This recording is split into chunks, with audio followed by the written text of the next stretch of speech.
Hi, everybody, and welcome to our presentation, Whose Voice Counts, a child and parent's perspective on healthcare navigation. You heard, I'm Samuel, kind of famous. And this is my own mom, Elin, less famous, still my mom. We have included some pictures. We have asked for consent sorry. We have included some pictures in our presentations. We have asked for consent. Otherwise, we've blurred their faces. Next slide, please. To start off, I would like to introduce myself.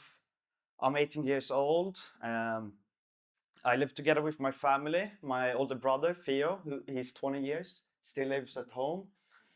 I love him, but he's kind of annoying. I also live with my mom and dad. They wrote that they are 25 years old. We live in the southern part of Stockholm. Yeah, that's who we are. Right now, I'm studying at something in Sweden we call gymnasiet. I would say it's between 10th and 12th grade in US. And after I finish my studies at the gymnasiet, I plan to further my education into physical therapy and try to help the cause, give other children with spinal cord injuries or other injuries a better life. Here we have some pictures showing off some of my interests. I like to go to escape rooms. We have in the first picture to the left, me, my mom, my brother, and his girlfriend. I also like to play board games, usually poker or other things with family and friends. And I also like to escape the snow in Sweden. It's kind of annoying to use your wheelchair in the snow, so travel to warmer countries. It's always fun, and I usually scuba dive or snorkel. And I also love spending time with my cousins. And here we have a picture of me and my goddaughter at the cinema, who's also my cousin. So I love my cousins. Yes, and just some words about me. So I am an IT engineer from start, and I changed my career, and now I'm a PhD student. And in my free time, I love to do line dancing. So that's what I'm doing. Well, enough about us and more about our presentation. We've divided it into two parts. The first part will be about my injury and my experience with healthcare. And then the next part, I will talk about my research and mostly about my last study that I can share some preliminary findings.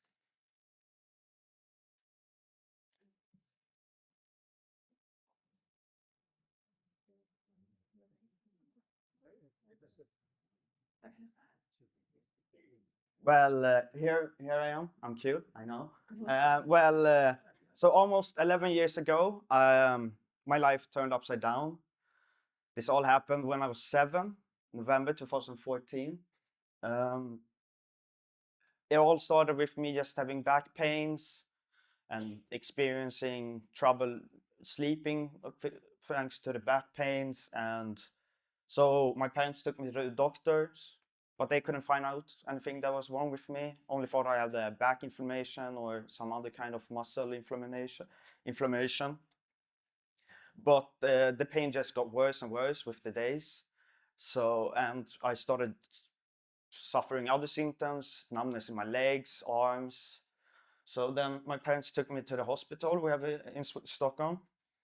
At the hospital, they couldn't find anything else, like the doctors before, anything wrong with me, until the next day when they decided to do an MR scan where they discovered I had a cavernoma in my spinal cord. So that's my story on how I got my injury. Um, at the yeah, so from being a normal 7-year-old who could play with friends and laugh and have fun, to the next day being completely paralyzed from the neck down. The doctors didn't tell me much, but they told my parents about that I had a cavernoma in my spinal cord and that I would never walk again. So it was kind of hard. And now today, I have an incomplete C6 spinal cord injury. And thanks to an operation I had 4 weeks after I went to the hospital, when they removed my bleeding, or the cavinova, and the bleeding stopped. I regained functions after the operation, and now I can transfer myself with my legs short distances, and I have an okay trunk and one good hand and one bad hand. Now a little bit of my perspective of living with spinal cord injury and how it affected my life. When I was a child, I felt as the healthcare was like spread around, all around of Stockholm. I went to one place for one thing and another place for another thing. I met different people everywhere. I answered the same questions every time. It got kind of frustrating. It was frustrating. Meeting different people, they ask the same questions. I have to come with the same answers every time. And I felt that I didn't have a voice in the healthcare, and I was just along for the ride.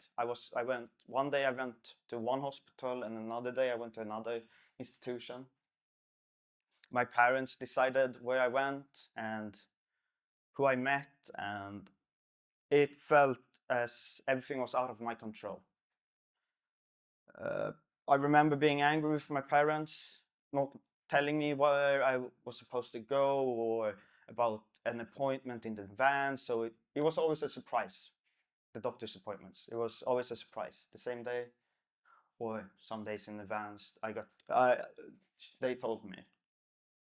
And I don't remember any of the professionals asking about me or what was important for me or what I wanted to focus on. It was always with my parents and about how they should deal with my injury and not how I should deal with it myself. So yeah, I started hating going to appointments. I probably skipped some when I was sad or mad. I also remember always feeling like I was a problem. Wherever I went, there was a lack of accessibility, and I had to choose to either be a problem and force a change around me, or deal with the lack of accessibility at the expense of my own energy, doing unnecessary transfers. An example of this is at my school. Some years later, when I was in 4th grade, they moved me to another part of the school for our classroom, and they had 2 steps outside. So every day when I went out to play, I had to come back in. I had to take the same 2 steps every time. I had to transfer out of my chair, climb the steps, and then have someone else carry up the chair. And I told the school I wanted a ramp, but they told me that there wasn't sufficient space for a ramp, and if they built one, it would be too steep and wasn't allowed according to their guidelines or something like that. I don't remember everything, but it was something like that. And so instead of forcing them to bring another solution and becoming even more of a problem, I chose to deal with it myself, climb the steps, and always ask someone else to carry my chair. I could never be out alone and enter my classroom alone. I always needed some help. It got kind of annoying after a while, always being a problem, forcing change. So just something I want to say in front of you all, that please, in the future, with your future patients, try to focus your communications with the child, as the child is the patient, not the parents. And maybe the most important part would be try to make the child feel good about themselves and not feel like they are the problem society is forced to fix. That's about it. We have some pictures here, some good memories I have. The first one is my first day back to school, meeting all my classmates again. An amazing opportunity. It was fun. And my other one is from one of my trips to Shriners Hospital in Philadelphia, where I've eating with some PA students and my friend from Canada I met a previous trip. So many good memories from Shriners. So now I'll talk a bit about my research, and I need my notes. I'm not as good as Samuel as just speaking English. So this picture is from my first article called From Lost in the System to Empowered Parent Researcher, where I describe my experiences, why I decided to start a PhD, and what my research is about. And I call this picture Lost in the Wider System, because it shows examples of all the different services we had to deal with, like healthcare, school, rehab, and social services. And I call it being lost because these services don't plan or communicate with each other, and it falls on us parents to coordinate everything and try to piece together a workable model of support and care for our child. And this is also where my research begins, with the question, how can parents' lived experience be used to bring change and improve support and care for children with spinal cord injury? My first study was a scoping review where I looked at caregivers' voices in pediatric spinal cord injury research. And we looked at 29 studies and found four issues with how caregiver voices were used. And all about one study was US-based, so representation is quite narrow. And participation was mostly one way, through surveys or structured interviews, and reported as statistics, not to share lived experiences or shape the research. And there were examples where caregivers were called sample or subjects, while professionals were called the experts. And none of the studies included an ethical discussion, even though there was examples of sensitive work. And our takeaway was, if we want better, more relevant support and care, caregivers' voice has to mean partnership, being heard, helping frame the questions, and being reflective in what gets published. Now to my latest study with the working title, What's Missing in the Conversation, where I can share some preliminary findings. And our aim was to explore how parents understand and navigate support and care systems, starting from their everyday experiences. And we did 5 one-to-one interviews with mothers and a collective workshop. And we're using reflexive thematic analysis, and we have developed some preliminary themes. And on the next slide, I will walk through each theme and share some quotes. So first, we have being everything everywhere. And mothers, they take on responsibilities far beyond everyday parenting. They are the ones who hold things together. They become informal project managers, navigating a complex and fragmented system across healthcare, school, and services. And they organize so that leisure actually works, and they learn laws, rights, and how system works. And this work is so intertwined into daily life that it often goes unseen, even by the mothers themselves. And here's a quote from a mother about taking on extra roles outside typical parenting. I find it difficult to say no. If I'm not involved in that organization, it will impact my child's future. I feel like I need to be there, even if I don't have enough time. And the sub-theme is left between the cracks, and this shifts the focus to the system and why mothers are forced to do all this. Services often works in silos: healthcare, rehabilitation, education, and social services. Each only sees a slice of the child's lives, and fragmentation happens between services, but also within them. And when no one takes responsibility, parents are left to plan around the gaps and manage the consequences. And when no one owns the whole picture, mistakes can pass unnoticed and learning is lost. And as one mother said about decisions made in isolation without linking them to real life, I'm sure that surgeon is very skilled at operating on spines, but you also need to evaluate the decision based on the aftercare available for it to be the right decision. Our second theme is not hard, it's heavy. And mothers describe the emotional weight of carrying so much responsibility. It's not only doing the task, it's thinking ahead all the time, worrying about what might go wrong. And in the workshop, one mother called this negative anticipation stress. They carry both their child's grief and their own. And one mother put that emotional weight like this: if I don't manage this, if I don't have the energy, if something happens, then what? And the sub-theme is walking a tightrope. And this is how the emotional load plays out in interactions with professionals. Mothers feel pressure to keep relationships positive, even when they are anxious or frustrated.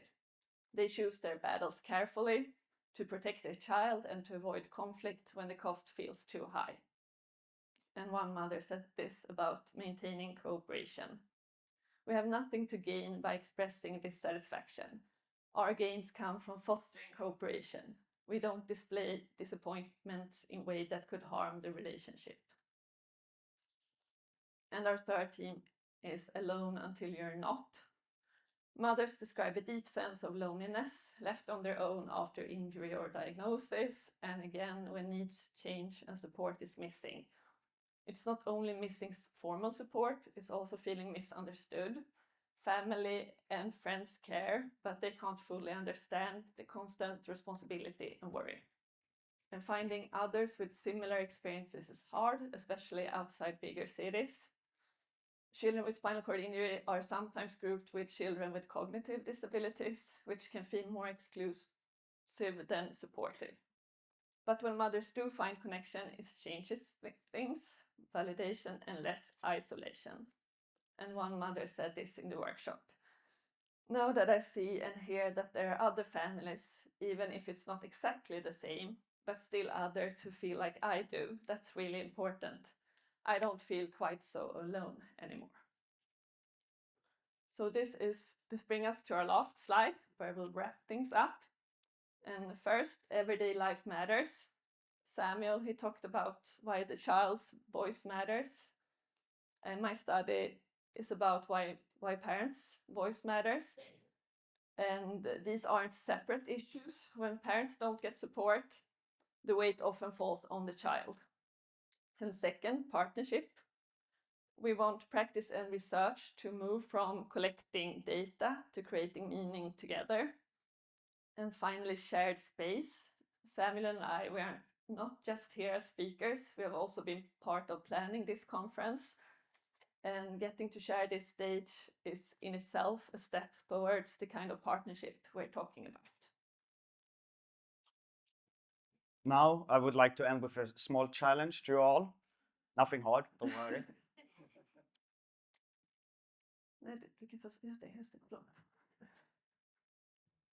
It's a question to everyone.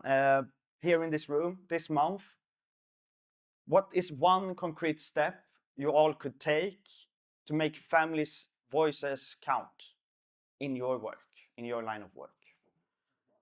And if you like to if you want to share your answers, we would love for you all to write an email to either of us or both here or there. Yeah, you can read. And of course, reach out with any other feedback or questions or anything else. This is just the beginning of our conversation, and we would gladly continue it. Yeah. Thank you so much for listening and bearing with us.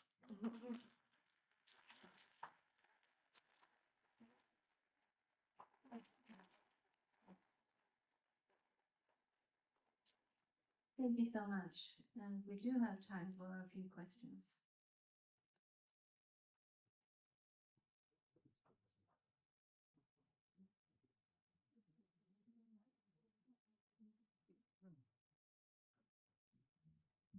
Great. Thank you, Elin Salmiranta. That was a fantastic presentation. I'm a psychologist by background, and I was really touched by the things you spoke about, especially in the things you've identified in your research. I think it's fantastic to see qualitative research taking a larger space in the spinal cord injury research field. I suppose I'm curious, how does one as a researcher encourage co-production and active participation in research at an early stage in the rehab process? Because I think there's a want to be inclusive, but also to give people space and time and not to become kind of too involved in research too early on. So how does one strike a balance between wanting to be inclusive, but also giving patients and family privacy and the time, the space that they need. Yeah, and I think that's hard, and maybe it's a point to wait for a while.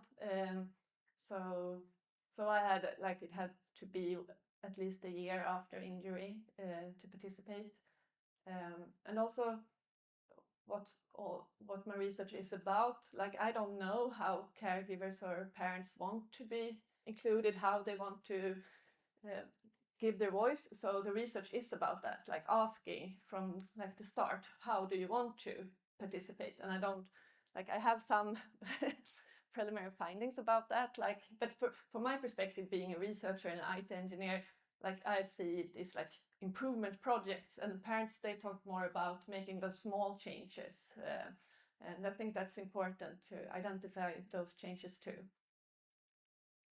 I don't know if that was the answer. Thank you. Another question? Thank you. Of course, this was a fantastic presentation. Samuel, you mentioned that as providers, we should talk to the child. What are some cues for me as a provider that you are ready to hear me? It's different between one child to another child, but maybe universal cue would maybe be that the child opens up a bit more or shows themselves a bit more, doesn't hide behind their parents, or tries to listen and tries to follow along your steps of rehab and rehabilitation. Thank you. You could always ask.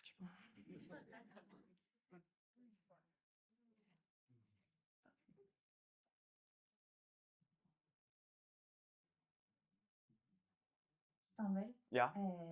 do you remember anyone who spoke to you directly in your form? During my early years of my injury, Yes. maybe it happened maybe once or it was a while ago, but maybe some of my early physical therapists. I remember Måns, who is here, was my first physical therapist. He had me in a tipping board, and we played V-boxing, I remember, and it was fun and good rehabilitation, and I think he got the idea from me. I don't know if I don't remember he asked me, but maybe it's just the child. It could also be that. Good point. Well, thank you so much.